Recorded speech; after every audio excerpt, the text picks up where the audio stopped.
नमस्कार साथियों, आज के इस वीडियो में फिजिकल केमिस्ट्री के जो 3 चैप्टर विलयन, वैद्युत रसायन और रासायनिक बलगतिकी के जो मैंने 30 इम्पोर्टेंट क्वेश्चन बताए थे उनका आंसर मैं इस वीडियो में करवाऊंगा। काफ़ी विद्यार्थियों के मैसेज आ रहे थे कि सर आपने जो फिजिकल केमिस्ट्री के जो 30 इम्पोर्टेंट क्वेश्चन बताए इन 3 चैप्टरों के, आपने इंपॉर्टेंट क्वेश्चन तो बता दिए, उनका सॉल्यूशन भी करवा दीजिए। तो आप सभी के लिए ये जो 30 इंपॉर्टेंट क्वेश्चन है उनका डिटेल से एक पर्सन का बारीकी से यहाँ मैं सॉल्यूशन कराऊंगा। तो वीडियो को शुरू करते हैं। जो स्टूडेंट फर्स्ट वाले चैनल पे आए वो चैनल को लाइक, शेयर और सब्सक्राइब करना ना भूलें, क्योंकि अभी आपकी केमिस्ट्री के बाद बायोलॉजी की भी एग्जाम है। तो आपको काफ़ी रिलेटेड आपके सब्जेक्ट से रिलेटेड काफ़ी महत्वपूर्ण मैटर यहाँ मिलने वाला है। तो क्लास को शुरू करते हैं। तो क्वेश्चन आपके स्क्रीन के सामने। मैंने ये उम्मीद की थी कि इन क्वेश्चनों के आंसर आप इजीली कर लोगे, लेकिन आप नहीं कर पा रहे, तो मैं इनका आंसर बता रहा हूँ। सबसे पहले आपकी स्क्रीन पे है कि जो शुरुआत के 10 क्वेश्चन थे वो चैप्टर नंबर 1 से है, विलयन सॉल्यूशन वाले चैप्टर से। इसका पहला क्वेश्चन है आपके सामने, निम्न में अंतर स्पष्ट करें, मोलरता व मोलरता। और दूसरा है इसका दूसरा पार्ट है आदर्श व अनादर्श विलयन। तो उम्मीद करते हैं कि इन दोनों में से एक क्वेश्चन आपको आपके एग्जाम में मिल जाए। तो इसका आंसर आपके स्क्रीन के सामने आ चुका है और उम्मीद है आपको बिल्कुल ये नज़र आ रहा होगा। पहला क्वेश्चन हम बात करें, मोलरता व मोललता में अंतर लिखिए। तो यहाँ से आपकी ये बात क्लियर होनी चाहिए कि जो मोलरता होती है उसको कैपिटल एम से रिप्रेजेंट करते हैं, मोललता को स्मॉल एम से रिप्रेजेंट किया जाता है, प्रदर्शित किया जाता है। अब मोलरता की परिभाषा क्या होती है कि 1 लीटर विलयन में उपस्थित विलेय के मोलों की संख्या मोलरता कहलाती है। 1 लीटर विलयन में उपस्थित विलेय के मोलों की संख्या मोलरता कहलाती है। और मोललता 1 किलोग्राम विलायक में, दोनों में इतना ही अंतर है, इसमें तो लेंगे 1 लीटर विलयन और इसमें लेंगे 1 किलोग्राम विलायक में उपस्थित विलेय के मोलों की संख्या मोललता कहलाती है। मोलरता की इकाई होती है मोल प्रति लीटर और मोललता की इकाई होगी मोल प्रति किलोग्राम।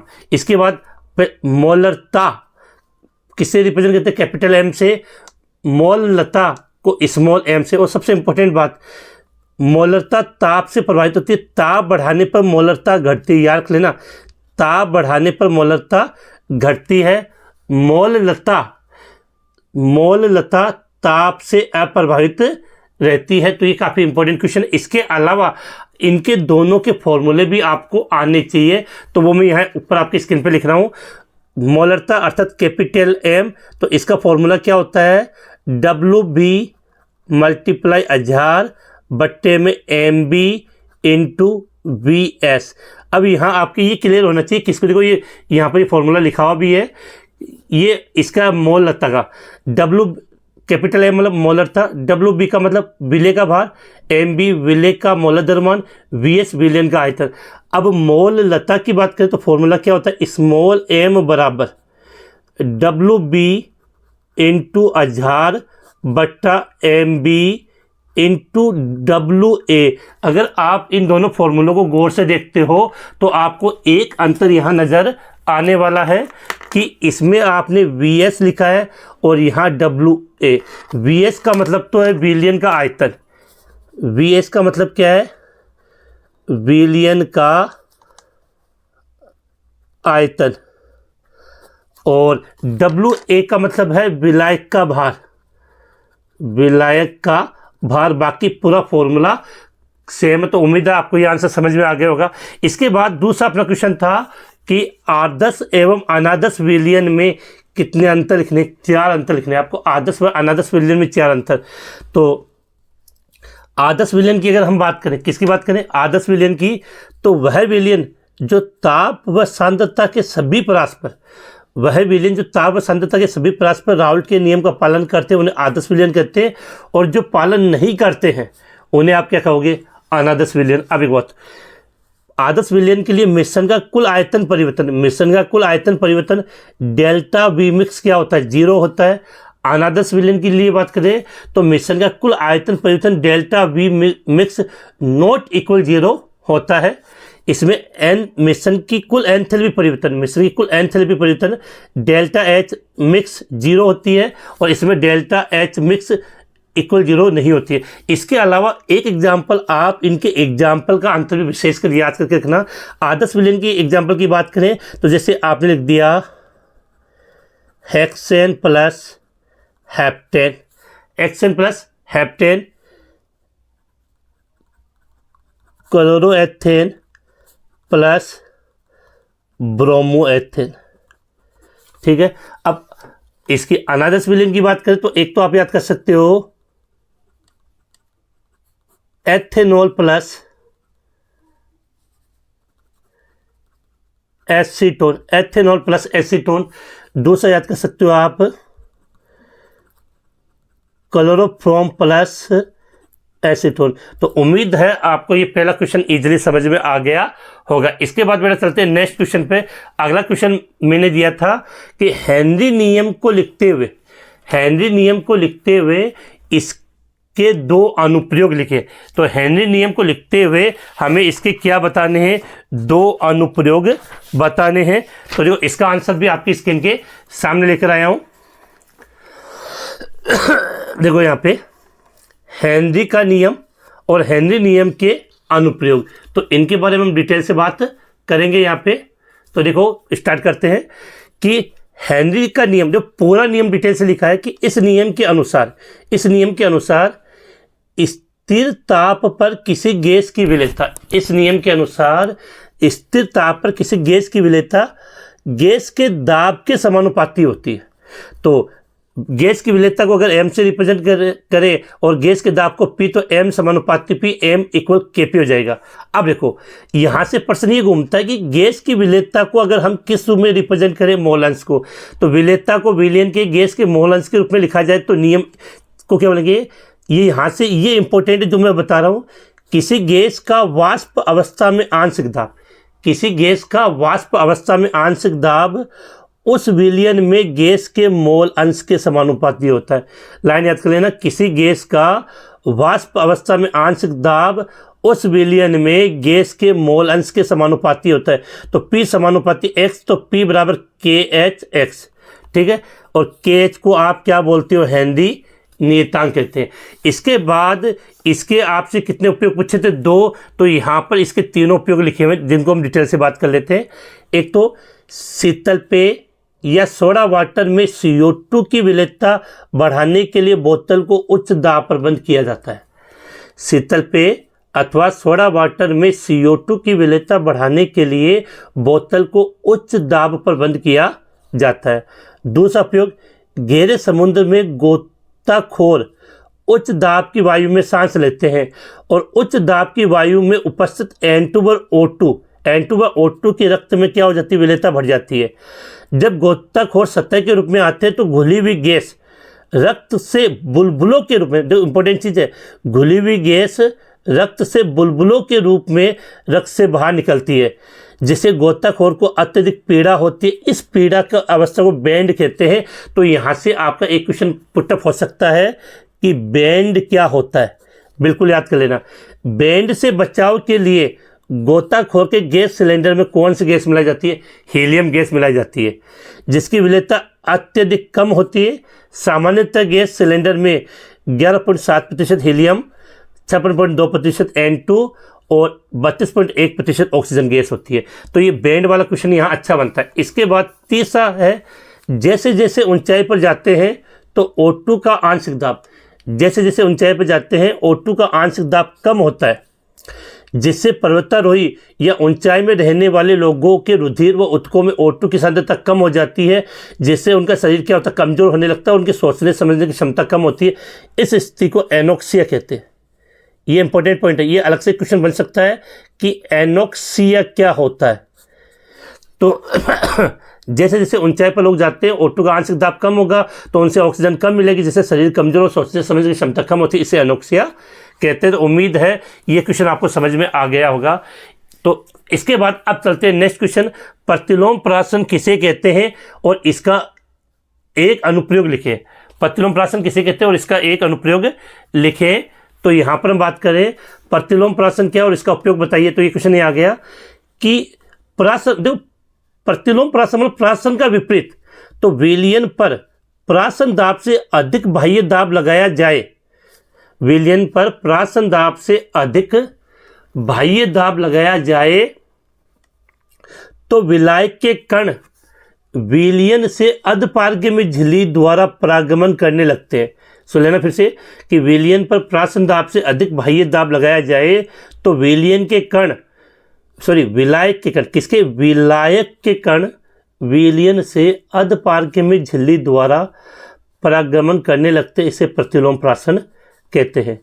इसका उपयोग समुद्री जल के विलवणीकरण में किया जाता है या समुद्री जल के शुद्धिकरण में किया जाता है। प्रतिलोम प्राशन को शॉर्ट में आप बोलते हो RO। अब आप कमेंट्स करके बताओगे कि इस RO की फुल फॉर्म क्या होगी। प्रतिलोम प्राशन को शॉर्ट में क्या बोलते हैं? RO। और RO की फुल फॉर्म आप कमेंट्स करके बताओगे। इसके बाद बेटा चलते हैं अब नेक्स्ट क्वेश्चन पे। अगला क्वेश्चन आपके सामने है, KB व KF को परिभाषित कीजिए और इनका मात्रक लिखिए। तो दोनों का मात्रक तो सेम होता है। अब दोनों की परिभाषा है उसके बारे में हम डिटेल से बात कर लेते हैं। तो अपना क्वेश्चन नंबर 4 था कि KB व KF को परिभाषित करते हुए इसका मात्रक लिखें। तो देखो इसका आंसर आपकी स्क्रीन के सामने।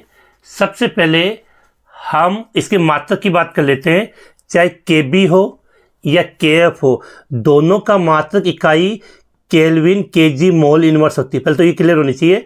KB और KF की इकाई अर्थात इनका मात्रक क्या होता है? Kelvin kilogram mole inverse. ठीक है, अब हम बात करते हैं KB क्या है। आपका जो क्वथनांक उन्नयन स्थिरांक या मोलल उन्नयन स्थिरांक है, इसको हम किसके द्वारा रिप्रेजेंट करते हैं? KB के द्वारा। क्वथनांक उन्नयन स्थिरांक या मोलर उन्नयन स्थिरांक को आप किससे रिप्रेजेंट करते हो? KB के द्वारा रिप्रेजेंट किया जाता है। और अगर आपको याद हो तो क्वथनांक उन्नयन जब हम पढ़ते हो तो वहाँ पढ़ते हो डेल्टा TB बराबर होता है KBM। M का मान 1 होगा तो इसका मतलब क्या होगा? डेल्टा TB बराबर क्या होगा? KB। तो इसकी परिभाषा कैसे बनेगी? जब 1 मोल विलेय को 1000 ग्राम विलायक में घोला जाता है, जब 1 मोल विलेय को 1000 ग्राम विलायक में घोला जाता है तो उस विलयन के क्वथनांक उन्नयन को क्वथनांक उन्नयन स्थिरांक KB या मोलर उन्नयन स्थिरांक कहते हैं। तो क्लियर होने से जब 1 मोल विलेय को 1000 ग्राम विलायक में घोला जाता है तो उस विलयन के क्वथनांक उन्नयन को क्वथनांक उन्नयन स्थिरांक KB कहते हैं। अब आगे बात करें KF की, तो हम पढ़ते हैं हिमांक अवनमन स्थिरांक या मोलर अवनमन स्थिरांक। इसको हम किससे रिप्रेजेंट करते हैं? KF से। हिमांक अवनमन स्थिरांक या मोलर अवनमन स्थिरांक को हम किससे रिप्रेजेंट करते हैं? KF से रिप्रेजेंट करते हैं। आप जानते हो डेल्टा TA बराबर होता है KF M का मान 1, तो डेल्टा TA बराबर क्या हो गया आपका? KF। अब सीधी बात है कि यहाँ पर 1 मोल विलेय को 1000 ग्राम विलायक में घोलते हैं तो विलयन का हिमांक अवनमन 1 मोल विलेय को, सेम परिभाषा बस नाम का अंतर, 1 मोल विलेय को 1000 ग्राम विलायक में घोलते हैं तो विलयन का हिमांक अवनमन स्थिरांक आपका KF कहलाता है। तो उम्मीद है ये क्वेश्चन नंबर 4 आपका क्लियर हो गया। इसके बाद वो आपका जो अगला क्वेश्चन है कि निम्न को परिभाषित कीजिए। निम्न को परिभाषित करना है, जिसमें आपसे पहला पूछा है आपेक्षिक वाष्प दाब अवनमन किसे कहते हैं, दूसरा प्रासन दाब, तीसरा वांटाप गुणांक और चौथा है मोल अंश। तो पहले हम इन दो की परिभाषा की बात करते हैं। क्वेश्चन नंबर 5 में आपेक्षिक वाष्प दाब अवनमन, तो ये आ गया आपका आपेक्षिक वाष्प दाब अवनमन किसे कहते हैं। इसी की बात करनी केवल इतनी। देखो शुद्ध विलायक में अवाष्पशील विलेय घोलने पर, शुद्ध विलायक में अवाष्पशील विलेय घोलने पर उसके वाष्प दाब में होने वाली कमी, शुद्ध विलायक में अवाष्पशील विलेय घोलने पर उसके वाष्प दाब में होने वाली कमी तथा शुद्ध विलायक के वाष्प दाब का अनुपात आपेक्षिक वाष्प दाब अवनमन कहलाता है, जो विलेय के मोल अंश के बराबर होता है। और ये इसका फॉर्मूला होता है कि P0A minus PS upon P0A equal XB। फिर से एक बार रिपीट कर दूँ, शुद्ध विलायक में अवाष्पशील विलेय घोलने पर उसके वाष्प दाब में होने वाली कमी तथा शुद्ध विलायक के वाष्प दाब का अनुपात आपेक्षिक वाष्प दाब अवनमन कहलाता है, जो विलेय के मोल अंश के बराबर होता है। और ये इसका फॉर्मूला।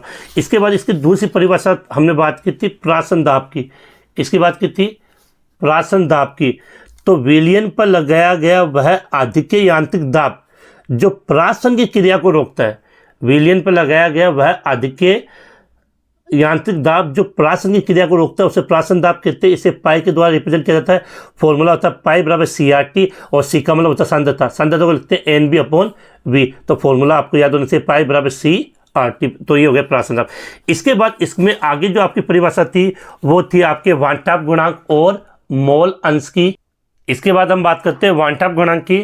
तो जो वान टॉप गुणांक की परिभाषा आप किससे लिखोगे, वान टॉप गुणांक क्या है और इसका मान कैसे ज्ञात करते हैं। तो वान टॉप गुणांक की परिभाषा से आपको मतलब है कि किसी विलयन में विलय के सगुणन या वियोजन की मात्रा, किसी विलयन में विलय के सगुणन या वियोजन की मात्रा का निर्धारण करने वाला गुणांक, किसी विलयन में विलय के सगुणन या वियोजन की मात्रा का निर्धारण करने वाला गुणांक जो प्रेक्षित अणुसंख्यक गुणधर्म तथा परिकलित अणुसंख्यक गुणधर्म का अनुपात होता है उसे वान टॉप गुणांक कहा जाता है। जो प्रेक्षित अणुसंख्यक गुणधर्म तथा परिकलित अणुसंख्यक गुणधर्म का अनुपात होता है उसे वान टॉप गुणांक कहा जाता है। इसको I के द्वारा रिप्रेजेंट करते हैं। किसके द्वारा, I के द्वारा। और होता है प्रेक्षित अणुसंख्यक गुणधर्म बटा परिकलित अणुसंख्यक गुणधर्म।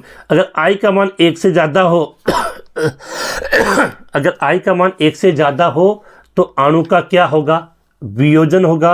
अगर I का मान 1 से कम है तो अणु का सगुणन होता है। और I = 1 है तो अणु का न तो सगुणन होगा न उसका वियोजन होगा। इसके बाद अगली जो परिभाषा थी वो थी आपकी मोल अंश की। किसकी थी, मोल अंश की। तो इसका आंसर देखो यहाँ आपके सामने है। मोल अंश को परिभाषित कीजिए, मोल अंश को परिभाषित कीजिए। तो विलयन में किसी अवयव के मोलों की संख्या, विलयन के किसी अवयव के मोलों की संख्या तथा विलयन के सभी अवयवों के कुल मोलों की संख्या का अनुपात मोल अंश कहलाता है। काफ़ी इंपॉर्टेंट क्वेश्चन है कि विलयन के किसी अवयव के मोलों की संख्या तथा विलयन के सभी अवयवों के कुल मोलों की संख्या का अनुपात मोल अंश कहलाता है। तो ये आपका क्वेश्चन हो गया। इसके बाद अगला क्वेश्चन था कि स्थिर क्वांति मिश्रण किसे कहते हैं। अच्छा क्वेश्चन है, स्थिर क्वांति मिश्रण किसे कहते हैं और इसके घटकों को परवाजी आसवन विधि के द्वारा पृथक क्यों नहीं किया जा सकता। तो इसका जो आंसर हम लिखेंगे वो आपकी स्क्रीन के सामने ला रहा हूं मैं। देखो, वे द्विघटकीय मिश्रण, देखो स्थिर क्वांति मिश्रण की बात करें, वे द्विघटकीय मिश्रण जिसका वाष्प प्रावस्था और द्रव प्रावस्था में संघटन समान होता है। वे द्विघटकीय मिश्रण जिसका वाष्प प्रावस्था और द्रव प्रावस्था में संघटन समान होता है तथा एक निश्चित ताप पर उबलते हैं, एक निश्चित ताप पर उबलते हैं, उन्हें स्थिर क्वांति मिश्रण कहते हैं। और स्थिर क्वांति में उपस्थित घटकों को परभाजी आसवन विधि के द्वारा पृथक नहीं किया जा सकता क्योंकि इनकी वाष्प प्रावस्था और द्रव प्रावस्था में संघटन समान होता है तथा ये निश्चित ताप पर उबलते हैं। तो क्यों नहीं कर सकते, तो ये लिख दोगे कि इनका वाष्प प्रावस्था और द्रव प्रावस्था में संघटन समान होता है और एक ये निश्चित ताप पर उबलते हैं। तो इस क्वेश्चन का आंसर आपका हो गया। अगला प्रश्न था, एथेनॉल व एसीटोन का मिश्रण राउल्ट के नियम से धनात्मक विचलन दर्शाता है जबकि क्लोरोफॉर्म व एसीटोन का मिश्रण राउल्ट के नियम से ऋणात्मक विचलन दर्शाता है, क्यों। देखो अब अगला क्वेश्चन था, एथेनॉल व एसीटोन का मिश्रण राउल्ट के नियम से धनात्मक विचलन। तो इसका मतलब क्या होता है कि एथेनॉल के अणु के मध्य जो हाइड्रोजन बंद होता है वो क्या हो जाता है, एसीटोन मिलाने से टूट जाता है। उसके बाद एथेनॉल व एसीटोन अणु के मध्य बंध बनता है जो इस हाइड्रोजन बंध की तुलना में दुर्बल होता है। इस कारण से ये राउल्ट के नियम से धनात्मक विचलन दर्शाते हैं। जबकि क्लोरोफॉर्म व एसीटोन इन दोनों को मिलाते हैं तो दोनों के मध्य हाइड्रोजन बंध बनता है जिसके कारण ये राउल्ट के नियम से ऋणात्मक विचलन दर्शाते हैं। इनका आंसर अगर यहाँ लिखने में परेशानी हो रही तो मैं यहाँ देखो लिखा हुआ आंसर ले रहा हूँ कि एथेनॉल में एसीटोन मिलाने पर एथेनॉल अणुओं के बीच में एसीटोन के अणु आ जाने के कारण एथेनॉल के अणुओं के मध्य हाइड्रोजन बंध टूट जाता है। एथेनॉल के अणु के मध्य हाइड्रोजन बंध टूटने लगता है और नए बनने वाले अंतःआण्विक बल कमजोर होने के कारण यह मिश्रण राउल्ट के नियम से धनात्मक विचलन दर्शाते हैं। ये राउल्ट के नियम से क्या दर्शाते हैं? धनात्मक विचलन दर्शाते हैं। अब इसके बाद नीचे वाले की बात करें, क्लोरोफॉर्म व एसीटोन की बात करें तो इसको आप यहाँ से समझे कि क्लोरोफॉर्म व एसीटोन के मध्य हाइड्रोजन बंध बन जाते हैं। क्लोरोफॉर्म और एसीटोन को मिलाओगे तो इनके मध्य क्या बन जाएगा? हाइड्रोजन बंध बन जाते हैं। जिससे क्या होगा? जिससे ये बंध पहले से अधिक प्रबल हो जाते हैं और वाष्प दाब में कमी आ जाती है। इस कारण से ये मिस्टर राउल्ट के नियम से ऋणात्मक विचलन दर्शाते हैं। इसके बाद अगला क्वेश्चन था आपका जो न्यूमेरिकल है कि 2.5 ग्राम एथेनोइक अम्ल के 75 ग्राम बेंजीन में विलयन की आपको क्या ज्ञात करनी है? मोललता ज्ञात करनी है। तो यह आपका न्यूमेरिकल है। तो इसका देखो आंसर आपकी स्क्रीन के सामने ले रहा हूं, जिससे फटाफट अपनी क्लास में कंप्लीट हो जाए। देखो ये क्वेश्चन कि 2.5 ग्राम एथेनोइक अम्ल 75 ग्राम बेंजीन के विलयन में मोललता ज्ञात कीजिए। तो विलय बार एथेनॉल क्या हो? एथेनोइक अम्ल क्या हो गया? विलय का भार हो गया 2.5 ग्राम, बेंजीन हो गया विलायक 75 ग्राम। अब और ये एथेनोइक अम्ल होता है, इसका मोलर द्रव्यमान होता है 60, अणुभार कितना होता है 60, तो विलय का मोलर द्रव्यमान 60 ग्राम पर मोल। अब मोललता का फॉर्मूला आपको बताया है, WB 2.5 आधार आएगा, MB 60 और WA 75। इनको रखकर कैलकुलेट करोगे तो आपका आंसर कितना आ जाएगा? 0.556। इसके बाद इसका अगला क्वेश्चन था उस विलयन की मोलरता ज्ञात कीजिए जिसमें 5 ग्राम NaOH 450 विलयन में घुला हो। तो क्या ज्ञात करनी है? मोलरता। तो देखो यहाँ फॉर्मूला, मोलरता को किससे रिप्रेजेंट करें? कैपिटल M से। फॉर्मूला क्या होगा? WB × 1000 बट्टा MB × VS। अब WB क्या दिया था सवाल में आपको? WB 5 ग्राम, तो 5 कर दिया इंटू 1000। NaOH का अणुभार कितना होता है? 40 और विलयन का आयतन कितना दिया आपको सवाल में? 450। कितना दिया है? 450। अब भाई कुछ नहीं करना, इस पूरे को आपको कैलकुलेट करना है। अब मुझे लगता नहीं इसको कैलकुलेट करने में आपको कोई परेशानी होगी और आप इसको इजीली कैलकुलेट कर लोगे। ठीक है, अगला क्वेश्चन, क्वेश्चन नंबर 9। एक प्रोटीन के 200 सेमी क्यूब जलीय विलयन में 1.26 ग्राम प्रोटीन है। 300 केल्विन पर इस विलयन का अपराशन दाब 2.57 × 10⁻³ बार पाया गया। तो प्रोटीन के मोलर द्रव्यमान की परिकलन कीजिए। तो यहाँ पर आपको प्रोटीन का मोलर द्रव्यमान ज्ञात करना है। और आपने पढ़ा होगा जो वैध अणु होते हैं, वैध अणुओं का मोलर द्रव्यमान ज्ञात करने के लिए, वैध अणुओं के मोलर द्रव्यमान ज्ञात करने के लिए हम प्राशन दाब विधि का ही प्रयोग करते हैं। देखो इसका क्वेश्चन आंसर आपके ये स्क्रीन के सामने है पूरा।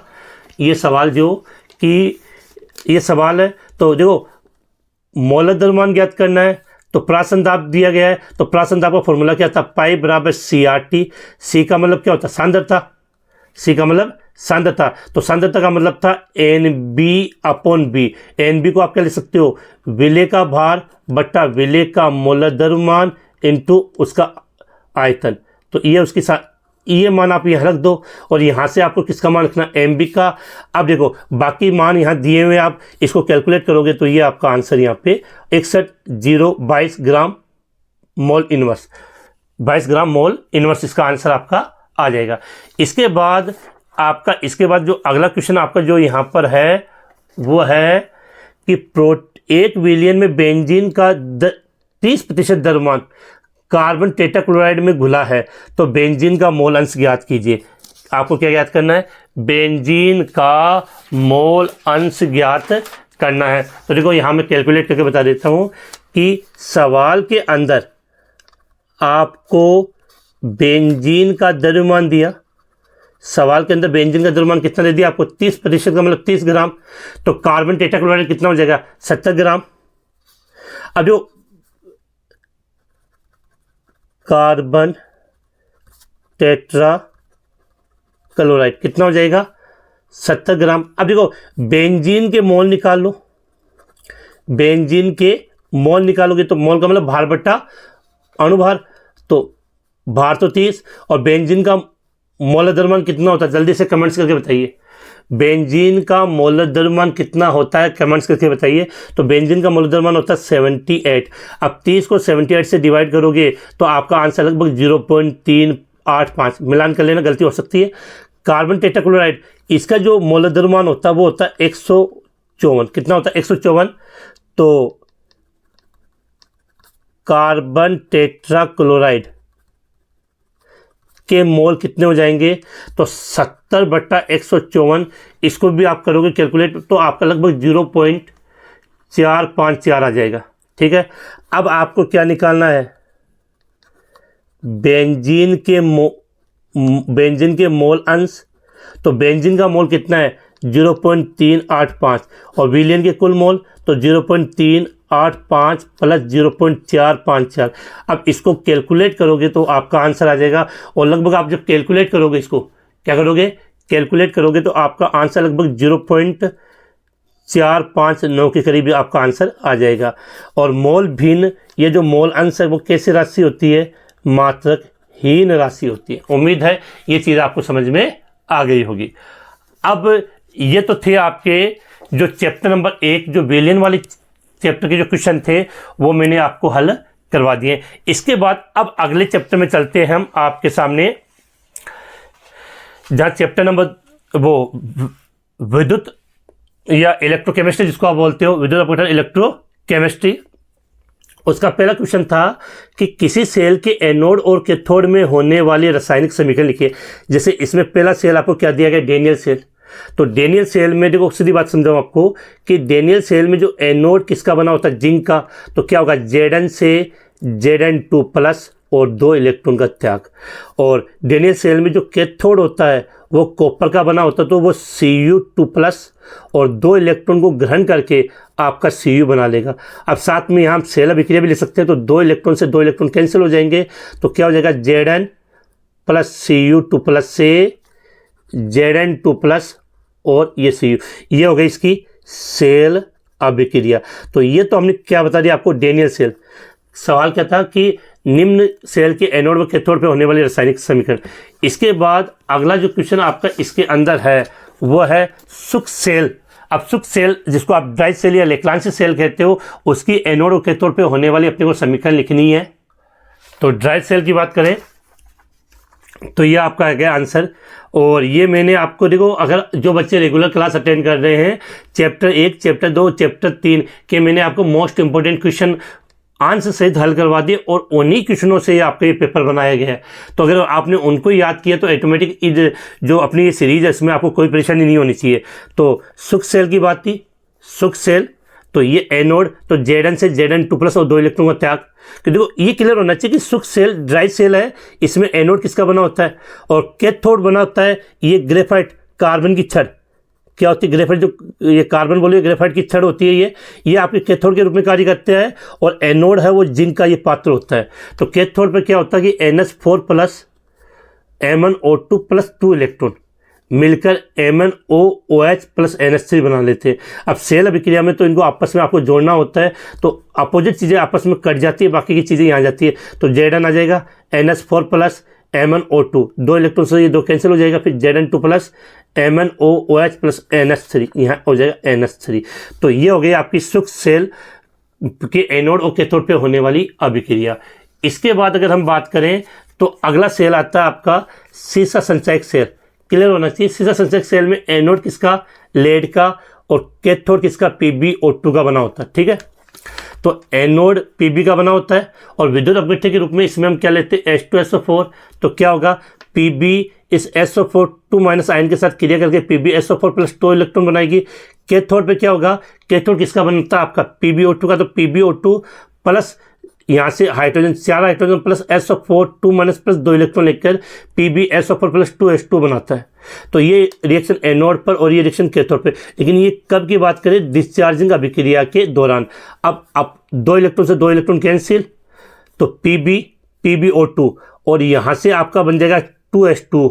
ठीक है, PbSO4 कितने, 2 प्लस 2H2। तो ये हो गई आपकी किस पे, सीसा संचयक सेल में होने वाली रिएक्शन की। इसके बाद आपकी जो आगे हम बात करते हैं, जो अगला इसके अंदर जो आपसे पूछा गया है वो था ईंधन सेल। ये भी हो गया आपका, ये भी हो गया, ये भी हो गया ईंधन सेल। तो ईंधन सेल का आंसर ये रहा जो हमने पढ़ा था कि देखो ईंधन सेल में जो जिधर से O2 गैस प्रवाहित की जाती है वो कैथोड के रूप में कार्य करेगा, और जिधर से हाइड्रोजन गैस प्रवाहित की जाएगी वो एनोड की तरह कार्य करेगा। तो कैथोड पर O2 होगा प्लस 2s2 प्लस 4 इलेक्ट्रॉन से 4OH बन जाएगा, और एनोड पे 2s2 प्लस 4OH से 4s2 बन जाएगा, और 4 इलेक्ट्रॉन का यहाँ त्याग हो जाएगा।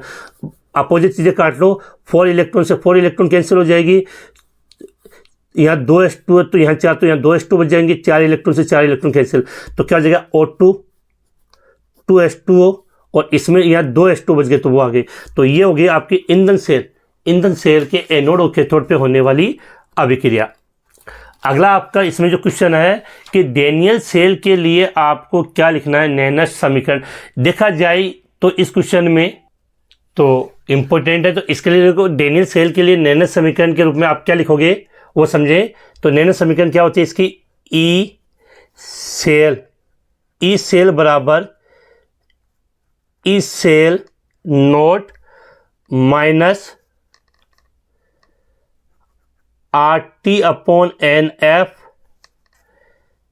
ln Zn2 प्लस, और यहाँ हो जाएगा Cu2 प्लस।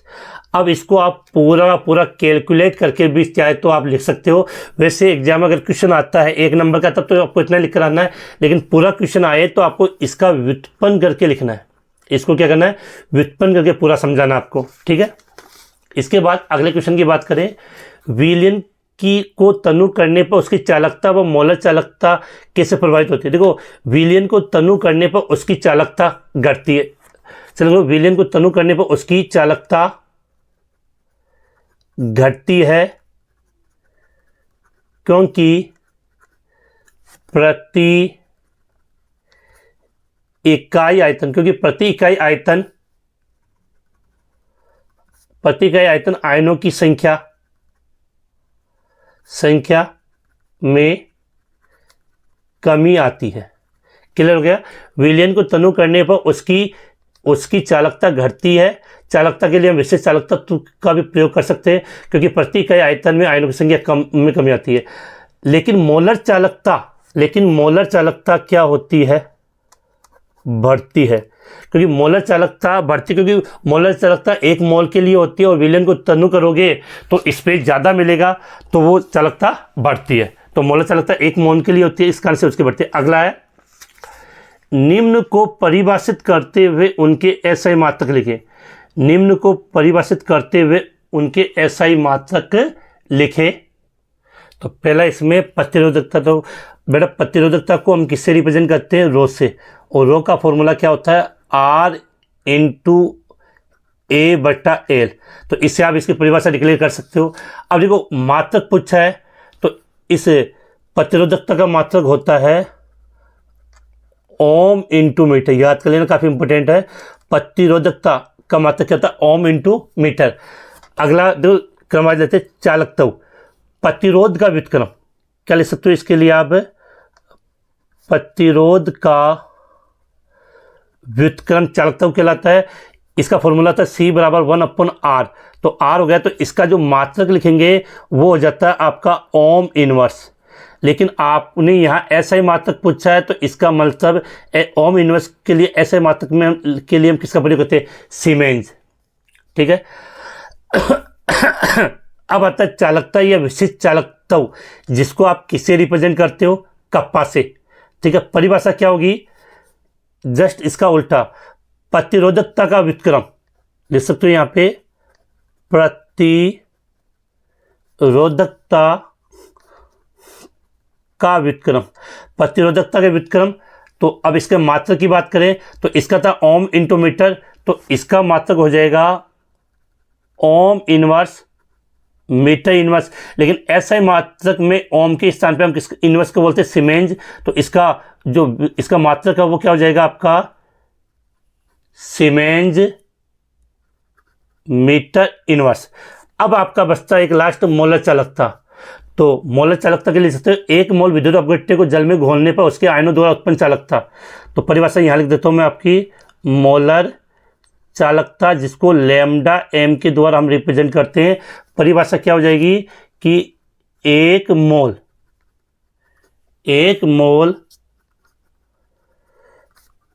विद्युत अपघट्य को 1 मोल विद्युत अपघट्य को जल में घोलने पर 1 मोल विद्युत अपघट्य को जल में घोलने पर उसके आयनों द्वारा उत्पन्न चालकता मोलर चालकता कहलाती है। और बेटा इसका जो SI मात्रक होता है वो हो जाएगा siemens metre square mole inverse. ये इसका क्या हो जाएगा, SI मात्रक siemens metre square mole inverse. अगला क्वेश्चन है, निम्न का नामांकित चित्र बनाइए। तो पहला कौन सा है आपका, SHE मानक हाइड्रोजन इलेक्ट्रोड और दूसरा डेनियल सेल। तो दोनों का नामांकित चित्र वो आपकी स्क्रीन पे आ चुका है। नामांकित चित्र के लिए मैं एक ही बात कहूँगा, ये तभी आप बना पाओगे जब आपको इनकी प्रैक्टिस है। बिना प्रैक्टिस के आप इनको नहीं बना पाओगे, इसलिए कहता हूँ बार बार अगर आप प्रैक्टिस करोगे तभी ये पॉसिबिलिटी है। अगला प्रश्न है, स्पष्ट कीजिए कि लोहे पर जंग लगना एक विद्युत रासायनिक प्रक्रिया है। तो इसका आंसर आपकी स्क्रीन के सामने आ चुका है कि लोहे पर जंग लगना एक विद्युत रासायनिक प्रक्रिया है, क्योंकि इसमें एनोड और कैथोड दोनों रिएक्शन होती है और साथ में आप ये सेल अभिक्रिया। तो ये आप यहाँ से इसका स्क्रीनशॉट ले लें, जहाँ से आप इसका आंसर दे सकते हो, वहाँ आपको कोई परेशानी नहीं आनी चाहिए। तो इसका ये आंसर यहाँ से हो जाएगा। इसके बाद अगला जो प्रश्न है वो आपके सामने है कि कोलराउस के नियम को लिखते हुए आपको इसके उपयोग लिखने। तो सुबह की जो क्लास लेती हुए मैंने वहाँ पे समझाया था, फिर भी दोबारा से बात कर लें। कोलराउस का नियम यह आपके सामने आ गया है कि किसी विद्युत अपघट्य की अनंत अनुता पर मोलर चालकता उसके धनायन व ऋणायन की मोलर आयनिक चालकताओं के योग के बराबर होता है। और इसको लिखने का ये तरीका था जो मैंने सुबह की क्लास में आपको समझाया था। अब देखो, जल का उपयोग जल का आयनिक गुणनफल याद करने में और अल्प विलेय लवणों की विलेयता ज्ञात करने में। इसके बाद बात करते हैं, नेक्स्ट नियम है आपके फेराडे के विद्युत अपघटन के नियम। तो ये भी आपकी स्क्रीन के सामने है, आप इनका स्क्रीनशॉट ले लें। इसके 2 नियम है, प्रथम नियम और द्वितीय नियम। बिल्कुल मैंने शॉर्ट में लिख दिया है, जहां से आप इसको एक बार इजीली लिखकर याद कर सकते हो। देखो, प्रथम नियम क्या था कि किसी विद्युत अपघट्य के विलयन में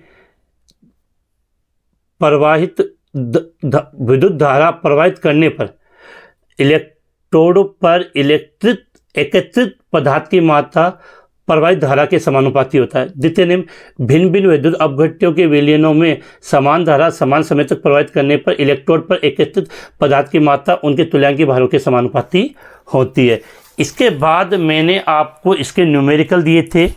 अगला जो, क्योंकि चैप्टर से न्यूमेरिकल आते हैं, तो क्वेश्चन नंबर 19 एग्जाम्पल के रूप में था, जिसमें बुक का इस चैप्टर के एग्जाम्पल नंबर 3.7 और 3.8 वाला एग्जाम्पल आपको करना था। तो ये एग्जाम्पल मैं आपकी बुक लेकर ही सामने आ रहा हूँ। देखो, ऐसी आपकी पढ़ाई है वो कहीं नहीं मिलने वाली यूट्यूब पे।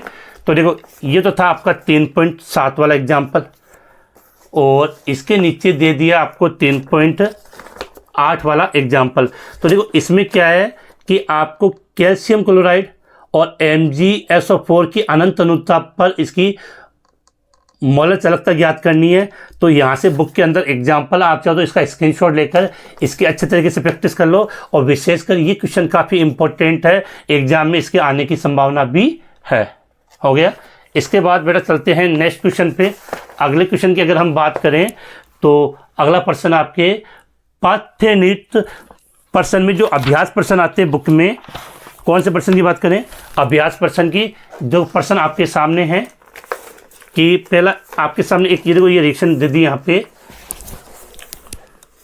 कि एक गैल्वेनिक सेल को दर्शाइए जिनमें निम्नलिखित अभिक्रिया होती है, Zn प्लस 2Hg प्लस से Zn2 प्लस और 2Hg, कौन सा इलेक्ट्रॉन ऋणावेशित होता है?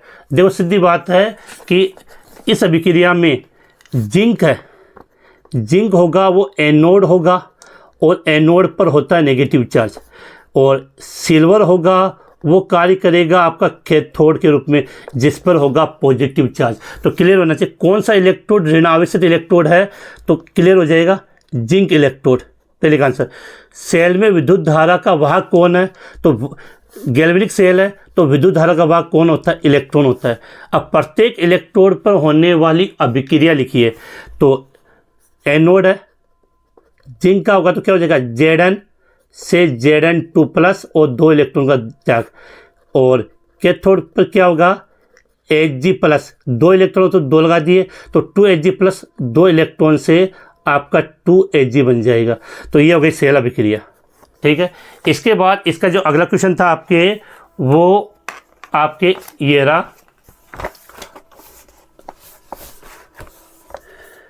3.12, तो के अपचयन के लिए कितने आवेश की आवश्यकता होगी?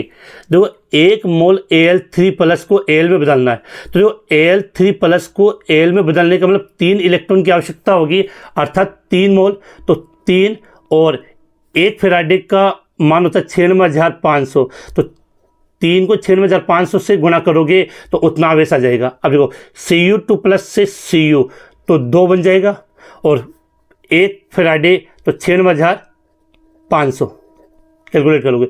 अब इसमें देखो MnO4 माइनस है, तो इसमें जो मैग्नीज वो +7 है, तो +7 से वो कन्वर्ट हो रहा +2 में, तो कितने इलेक्ट्रॉन वो एक्सेप्ट करेगा, कितने 5, तो 5 को मल्टीप्लाई कर लो 96,500। यहाँ अगर आप आंसर लिखोगे तो वो आंसर आ जाएगा आपका किसमें, कूलाम में, किसमें, कूलाम में। इसको कैलकुलेट आप कर सकते हो, इतनी मेहनत तो आप कर ही लोगे। तो इस प्रकार से आपने जो चैप्टर नंबर 2 के जो क्वेश्चन थे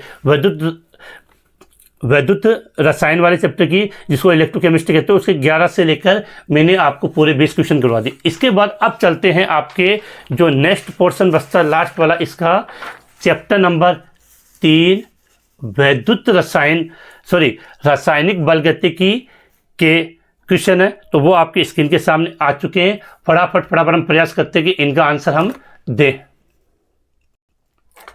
तो अब हम बात कर रहे हैं चैप्टर नंबर 3 रासायनिक बलगतिकी के इंपॉर्टेंट क्वेश्चनों की बात, जहां हम 21 से 30 तक क्वेश्चन हल करेंगे। उससे पहले वाले क्वेश्चन मैंने आपको हल करवा दिए, क्लास कंटिन्यू चल रही है। इसका पहला क्वेश्चन है आपका अणुसंख्यता व कोटि में अंतर लिखिए। तो इस क्वेश्चन को मैंने बार बार हल करवाया, तो फिर से हम रिपीट कर लेते हैं। तो एक तरफ हम क्या लिखेंगे, अणु संख्यता, और दूसरी तरफ आपने क्या लिख दिया, कोटि। मैं शॉर्ट में अंतर लिख रहा हूँ, बाकी आप डिटेल से लिख सकते हो। अणुसंख्यता अभिक्रिया में भाग लेने वाले अणुओं की संख्या, अभिक्रिया में भाग लेने वाले अणुओं की संख्या अणुसंख्यता कहलाएगी। अभिक्रिया में भाग लेने वाले अणुओं की संख्या अणुसंख्यता कहलाएगी। कोटि अभिक्रिया के वेग निर्धारक पद में, वेग निर्धारक पद में उपस्थित अणुओं की संख्या होती है। कोटि क्या होती है, अभिक्रिया के वेग निर्धारक पद में उपस्थित अणुओं की संख्या। दूसरी अणुसंख्यता होती है, वो एक आपका कैसा मान होता है, सैद्धांतिक मान होता है। अणुसंख्यता कैसा मान होता है, सैद्धांतिक मान होता है। जबकि जो कोटि होती है वो आपका प्रायोगिक मान होता है। कैसा मान होता है, प्रायोगिक मान होता है। तीसरा, अणुसंख्यता कभी भी शून्य नहीं हो सकती, जबकि आपने शून्य कोटि अभिक्रिया बदले शून्य कोटि हो सकती है। इसके अलावा अणुसंख्यता कभी भी भिन्न में आपको नहीं मिलेगी, भिन्न में नहीं होती है, जबकि कोटि आपकी भिन्नात्मक भी हो सकती है। तो 4 अंक सफिशिएंट होते हैं। इसके बाद को यहाँ से मैं कुछ चीज़ें आपको एक साथ क्लियर करवा दूँ कि शून्य व प्रथम कोटि अभिक्रिया के लिए वेग नियतांक और शून्य व प्रथम कोटि अभिक्रिया के लिए अर्धायुकाल ज्ञात कीजिए। तो शून्य कोटि और प्रथम कोटि दोनों के लिए मैंने अलग अलग वीडियो बनाया है, और डिटेल से समझाए, क्योंकि दोनों में से एक आने की संभावना होती है और कम से कम 4 नंबर का ये क्वेश्चन आ सकता है। तो दोनों शून्य कोटि और प्रथम कोटि दोनों अभिक्रियाओं के लिए वेग नियतांक और उसका आधार काल कैसे ज्ञात करते हैं और इसका एग्जाम्पल, तो वीडियो के डिस्क्रिप्शन में आपको इन दोनों का लिंक मिल जाएगा, वहाँ से आप इसको डिटेल से देख लें। इसके बाद अगला हम बात करते हैं अभिक्रिया के वेग पर उत्प्रेरक व ताप के प्रभाव को आलेख की सहायता से समझाइए। तो अभिक्रिया के वेग पर उत्प्रेरक का क्या प्रभाव पड़ता है, इसका आलेख भी मैंने आपकी स्क्रीन पे लगा दिया है, जहाँ से आप इसको नोट कर सकते हो। और ताप का क्या प्रभाव पड़ता है, इसका भी मैंने आलेख लगा दिया है। दोनों की अच्छे तरीके से आप प्रैक्टिस कर लेना। इसके बाद अब हम बात करें छद्म प्रथम कोटि अभिक्रिया किसे कहते हैं, एक उदाहरण लीजिए। तो सीधी सी बात है, ऐसी अभिक्रिया जिसकी अणुसंख्या 2 या 2 से अधिक हो लेकिन कोटि कितनी होती है, 1, उसे छद्म कोटि अभिक्रिया कहते हैं। क्या लिखेंगे, ऐसी अभिक्रिया जिसकी अणुसंख्या 2 या 2 से अधिक होती है। ऐसी अभिक्रिया जिसकी अणुसंख्या 2 या 2 से अधिक होती है लेकिन कोटि 1 होती है, उसे छद्म प्रथम कोटि अभिक्रिया कहते हैं। इसका एक अच्छा सा एग्जाम्पल था एस्टर का अम्लीय जल अपघटन। एस्टर का अम्लीय जल अपघटन। अगला, अभिक्रिया के वेग को प्रभावित करने वाले 2 कारक। तो बेटा 2 कारकों में आप एक तो ले सकते हो अभिकारक की सांद्रता, या सबसे अच्छा होता है उत्प्रेरक, और दूसरा आपताप। ये दोनों समझा सकते हो अच्छे तरीके से। इसका अभी ग्राफ आपकी स्क्रीन पे भी आया था। अगला क्वेश्चन की बात करें, सिद्ध कीजिए कि, बेटा ये दोनों क्वेश्चन इंपॉर्टेंट है और दोनों क्वेश्चनों में से एक क्वेश्चन आपको आपके एग्जाम में न्यूमेरिकल के रूप में मिल सकता है। और थोड़े से क्या है कि इसको हल करोगे तो इसका डेरिवेशन है वो थोड़ा सा बड़ा है। तो दोनों क्वेश्चन एक ही वीडियो में, मैंने एक वीडियो बनाया था 15 से 20 मिनट में, जहाँ पर ये दोनों न्यूमेरिकल एकदम अच्छे तरीके से करवाए हुए हैं। तो इसका भी लिंक है, वो मैंने वीडियो के डिस्क्रिप्शन में लगा दिया, वहाँ से आप देख लें। इसके बाद अब हम बात करते हैं कि अगला क्वेश्चन नंबर 28 आपकी स्क्रीन पे, संगत सिद्धांत क्या है तथा इस सिद्धांत के अनुसार किसी रासायनिक अभिक्रिया हेतु 2 अवरोधकों के नाम लिखिए। तो प्रश्न था आपका संगत सिद्धांत क्या है और इस सिद्धांत के अनुसार किसी रासायनिक अभिक्रिया हेतु 2 अवरोधों के नाम लिखिए। तो सबसे पहले तो आपको ये बताना कि संगत सिद्धांत दिया किसने था, तो क्लियर होना चाहिए, मैक्स ट्राउज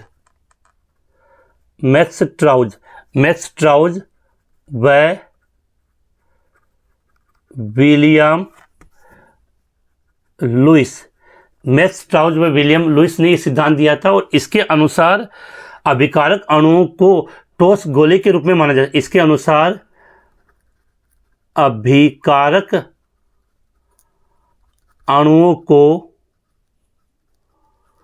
ठोस गोले के रूप में माना जाता है।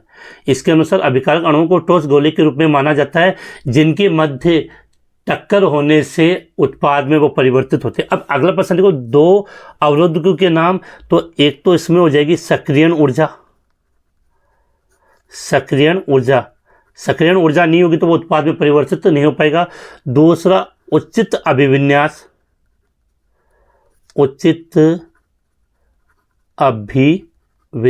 दूसरा क्या हो जाएगा, उचित अभिविन्यास। तो उम्मीद है ये क्वेश्चन आपको समझ में आ गया। अगला ताप गुणांक क्या है और आर्यनीय समीकरण क्या। तो पहले आर्यनीय समीकरण लिख दो। आर्यनीय समीकरण क्या होता है, K बराबर A e की power minus EA upon RT।